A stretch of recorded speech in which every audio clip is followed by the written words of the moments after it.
Hello and welcome. You're finally at the end of this paper. This is module 36 and I am Professor Raman. This module is titled The Future of International Criminal Justice. The learning outcomes for this final module are for you to put into perspective the future of international criminal law as a means of justice. And secondly, for you to understand its problems and limitations and also its possibilities. This debate, or at least contribute meaningfully to understanding the politicization of the criminal justice system. With the establishment of the International Criminal Court in 1998, both jurists and academics commented that the court was a turning point in the history of international criminal justice. At that time, the International Criminal Court sought to remedy several criticisms against the existing international criminal justice system. Firstly, that it was a permanent court. Secondly, that it was purported to possess institutional independence. And thirdly, that this enabled both the Security Council as well as states parties to the Rome Statute to initiate proceedings. As the two ad hoc tribunals in Rwanda and Yugoslavia have closed down, finally in 2014 for one, and this year, in fact, in 2 weeks for the ICTY, they leave behind a rich legacy and a wealth of case law, the primary operating body of international criminal law on which the ICC rests. Are we therefore finally moving towards the existence of a single monolithic body that looks at violations of international humanitarian law? Can we construe this as a step towards the realization of the ambitious goal argued by Anne-Marie Slaughter, that the future of international criminal justice is actually in a permanent court? Anne-Marie Slaughter provocatively also tells us that the future of international criminal justice is domestic. Although theoretically the aims of international criminal justice are to empower the domestic courts to deal sufficiently with situations of conflict that arise in municipal jurisdictions, the present system of international criminal law is far from this ideal. The ICC's present role is to robustly establish a clear and precise approach to understanding internal criminal justice in states. This it does through indicting criminals in different states using its complementarity. Concerns with the current international criminal justice regime. The ICC suffers its own set of challenges, which must be addressed before we can start celebrating its successes. To date, the Office of the Prosecutor, or the OTP, has completed investigations into 7 situations, resulting in requests for 30 arrest warrants or summonses. The confirmation hearings of 15 of these summonses resulted in 15 accused persons being brought to the court under Article 61 of the Rome Statute of the International Criminal Court. The confirmation hearing confirmed the charges against 10 persons, while the rest were declined or retracted due to a lack of evidence or infirmities in the system. The infirmities of meeting the evidentiary standards of the Rome Statute by the Office of the Prosecutor has resulted in a targeted criminality of African states. This has drawn criticisms from the judges of the ICC itself. Inter alia, the investigative practices have been criticized for failing to equally examine exculpatory information as obligated by Article 54. The length and the timing of investigations, the political difficulty of bringing the accused to The Hague, and the quality of evidence compromised during collection and during presenting in court. And finally, the inappropriate delegation of investigative functions to bodies that are not equipped to deal with investigative functions under the Charter, and the failure to properly analyze evidence and disclose potentially exculpatory material to the defense. Prosecutors are obligated to conduct a fair investigation by refraining from asking leading questions based on their version of theory and facts. The inappropriate methods of interviewing of witnesses and the lack of proper oversight mechanisms for the accused have been noted by the Chamber of the International Criminal Court. In this regard, it's quite laudatory that the chamber itself has found the limitations of the tribunal, where a witness interview must be an endeavor of recording the factual version that the witness wants to present. Another point of concern has been the continuing of investigatory efforts well after the proceedings have begun. Now, this is procedurally challenging under Article 56 of the Rome Statute. This also allows for a change of case and the addition of new facts on the basis of newly accessed information from fresh witnesses. As much as this contributes to finding the truth of the situation, procedurally, this trend is quite disturbing because it affects the defendant's right to prepare his case against the indictment and the confirmation of charges that have been put against him. Judges at both the pre-trial as well as the trial chambers have cautioned against this approach. The defense in the case of Uhuru Kenyatta, son of Jomo Kenyatta, who is facing confirmation hearings at the ICC as we speak, argued against the introduction of a large number of new witnesses, which radically changed the allegations.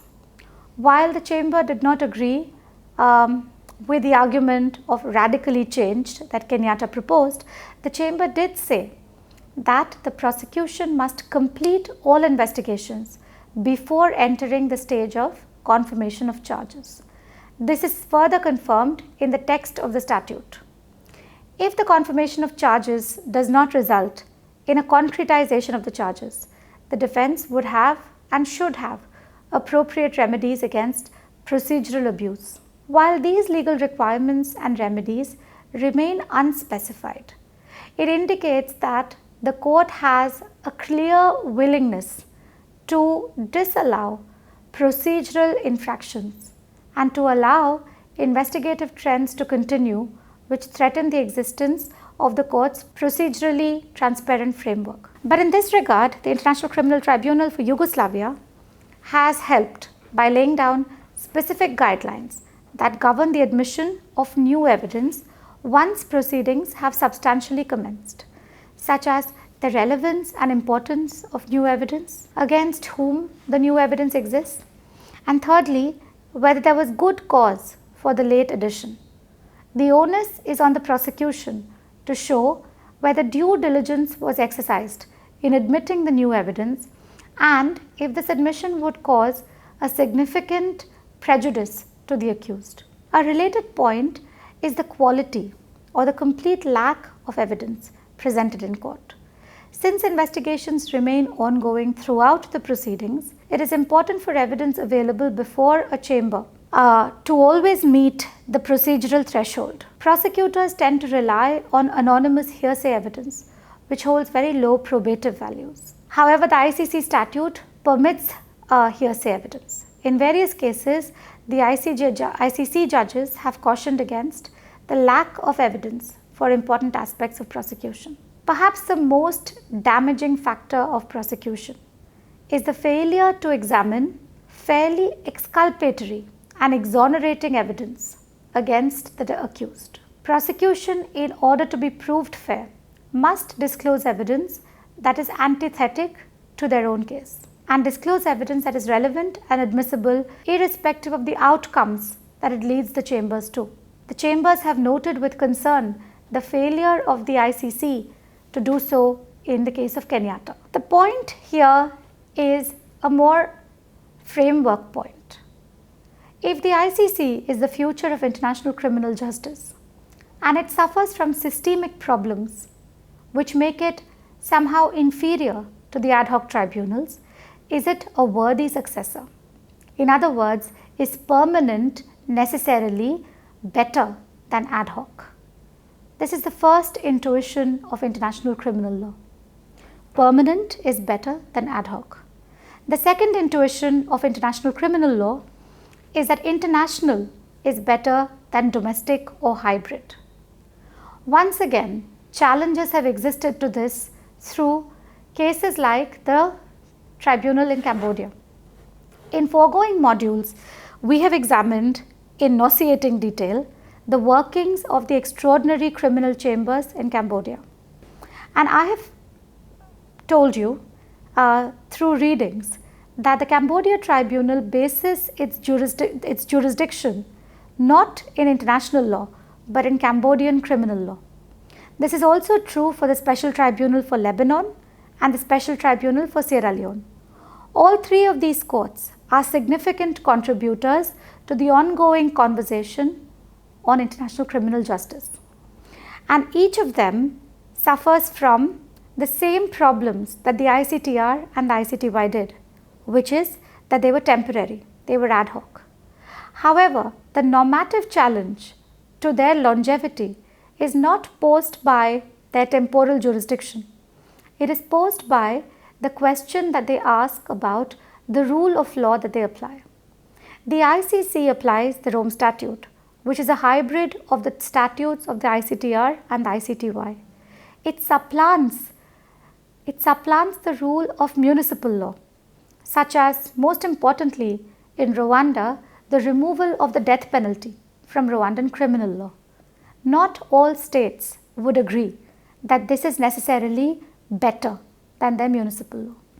And so once again, the question for the future of international criminal justice is creating a value judgment on the quality of trials given by a tribunal, and rhetorically saying that international criminal justice is somehow better than municipal law, whereas the democratic deficit that accompanies the ICC seems to point towards the opposite conclusion, that states prefer their municipal law to international law. The third most glaring statement that the Rome Statute stands for is that compulsory is better than complementary. The Rome Statute creates a regime of complementarity, and the investigating judges, as you know from foregoing modules which examine the processes of the ICC, the Rome Statute can create a jurisdictional base in any investigation that the prosecution undertakes, which means that witnesses can be compelled, as can accused be compelled, to appear before the court if the state party is unable or unwilling. Now, this dual formulation of unable and unwilling could be misrepresented as the political superiority or inferiority of states. As all of you know, the legend of public international law is that all states are sovereign and all sovereigns are equal. However, the reality is very far from this. Some states are more equal than other states. And therefore, it is only the weaker states. In the case of the ICC, speaking statistically, it is the African states that have been the targets of the ICC's jurisdiction. This kind of a prescriptive formula for applying the principle of complementarity does not portend a very rosy future for the history of international criminal justice. In fact, it makes the history of international criminal justice a choice between weak states choosing to put on a brave face and meet the thresholds laid down for them by powerful states, or a return to municipal law. The point that international criminal tribunals often find themselves in is a situation where they may act spontaneously to address their perceived aims and objectives. While there are certain common objectives, the importance that one tribunal may be ascribed to is different than the importance that another one contributes. This is known as the legacy project. After 23 years for the ICTR and almost 25 years for the ICTY, we are now at a fecund crossroads. We are able to assess the legacy contributions of each of these tribunals. However, these tribunals have also left us with glaring gaps. One gap is the fragmentation of international law. Let me explain this to you with a quick example. Well, not a quick one, but a deviation into our previous texts. You know that the International Court of Justice had delivered an important decision in the case of Nicaragua in 1986. In Nicaragua, the court was asked, among other things, to evolve some kind of a test to understand whether the United States of America exercised direct control over the Contras, that is the Contra rebels, operating in the sovereign territory of Nicaragua. In order to understand this nexus and to problematize it, the court came up with a theory, the theory of direct control. Now, this direct control remained the jurisprudential standard until the case of Tadic. Prosecutor versus Tadic, which you have studied in a foregoing module, is one of the most important precedents from the International Criminal Tribunal for Yugoslavia. Tadic came and looked at the Nicaragua standard of direct control.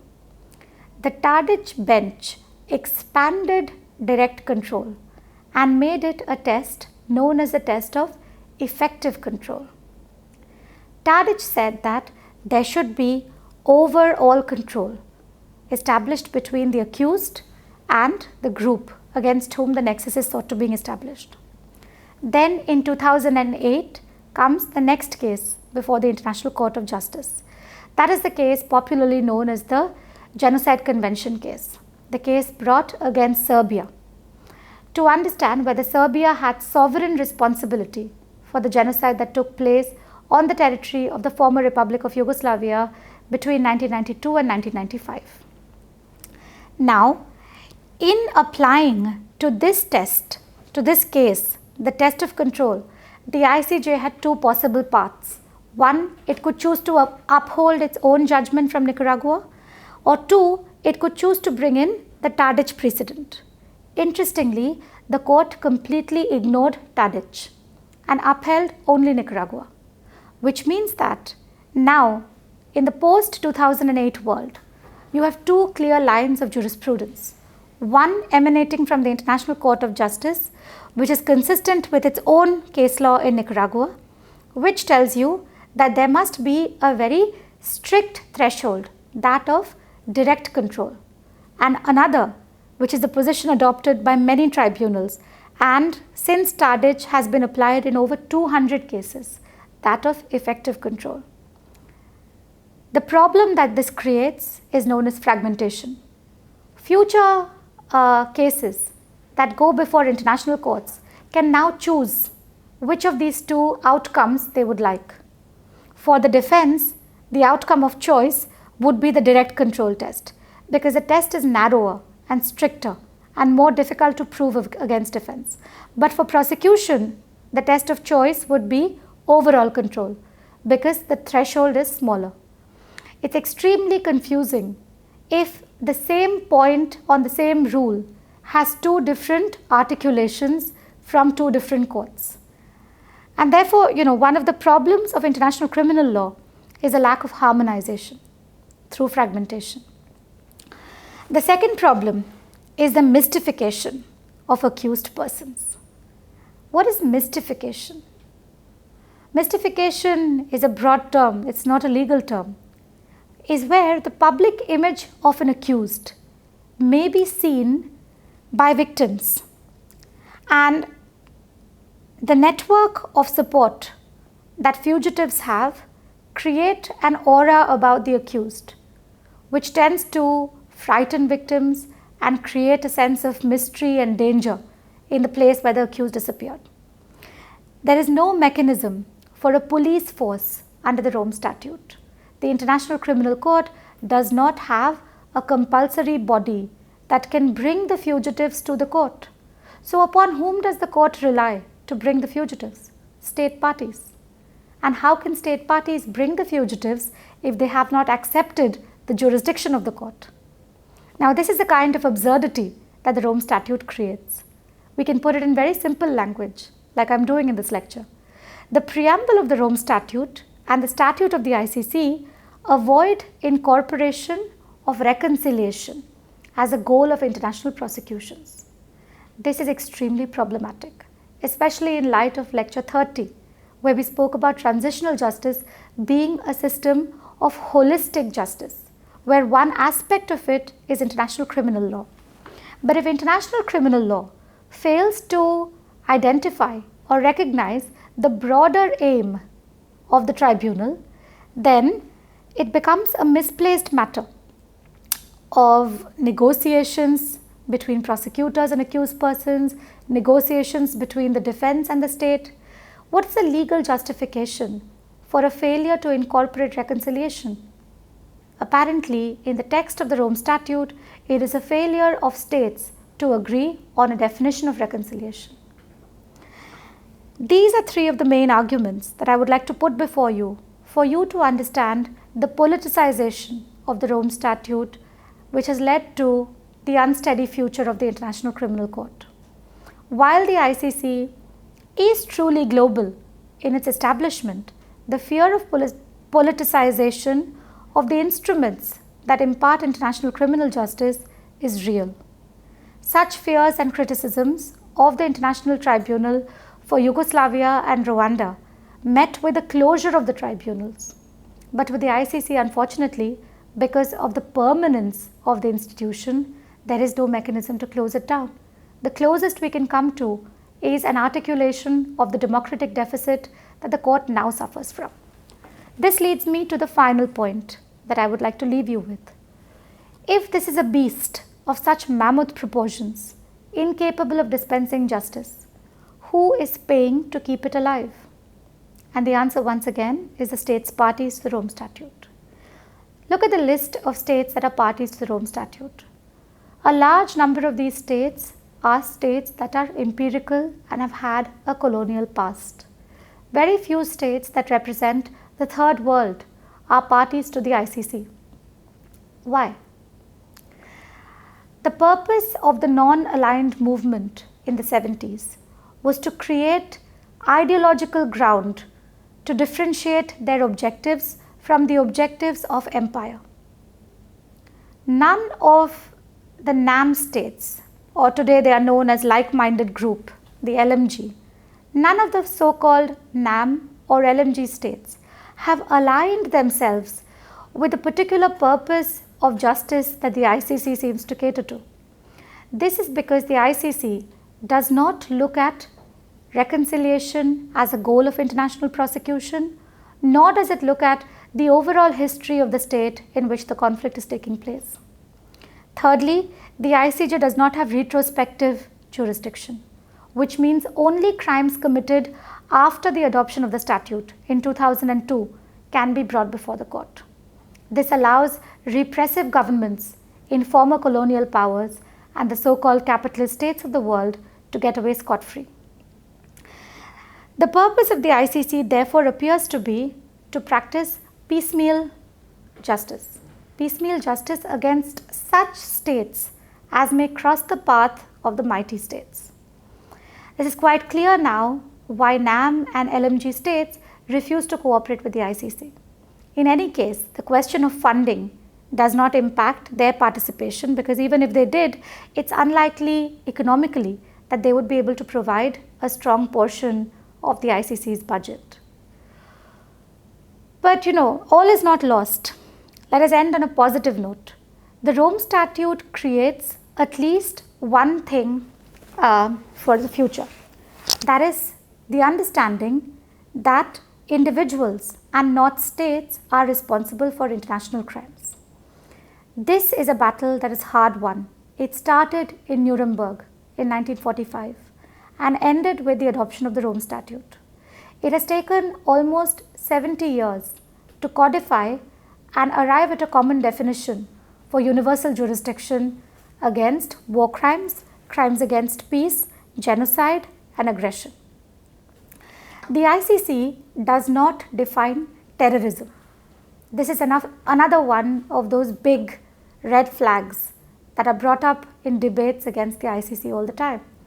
I would now like to offer you an alternate explanation of why the ICC does not codify terrorism. My argument is that the ICC does not codify terrorism because it does not need to codify terrorism. The crimes which are part of terrorism are already punishable under the ICC under different heads, under crimes against humanity and war crimes. Why do I say this? What constitutes terrorism? The fear and the spread of psychological danger against a population forcing them to fear for their lives and to flee a scene.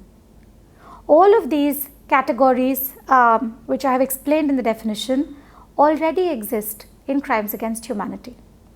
Because of the lack of international consensus on one definition of terrorism and the increasing requests from certain states that there is a moral high ground to be argued in terrorism, it is politically impossible to include the definition in the ICC statute.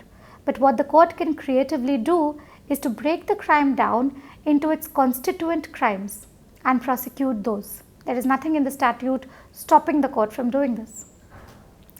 In the future, if the ICC is to play a powerful role in our political histories, it will have to overcome its democratic deficit. In order to do this, it will have to rally against those who campaigned in favor of permanent international tribunals in the hope that they could contribute to a better balance of power. So far, it seems that states that have been the arbiters of the ICC's creation, the process of its creation, are operating in the opposite direction, in that they are providing an additional legal instrument to the strong global consensus already emerging that political players who are strong will do what they want against political players who are weak. Once again, this is a reiteration of the fundamental problem with international law. The strong do what they can and the weak must suffer what they must.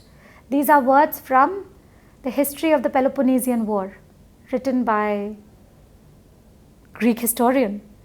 Nuremberg and Tokyo started the process of universal jurisdiction, which ended with the adoption of the Rome Statute.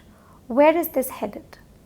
This can only be headed in a meaningful direction if the ICC completely takes away the sovereign aspect from its jurisdiction. If the ICC truly becomes a court that assists in the transfer of cases back to municipal jurisdictions where they can be tried by municipal law.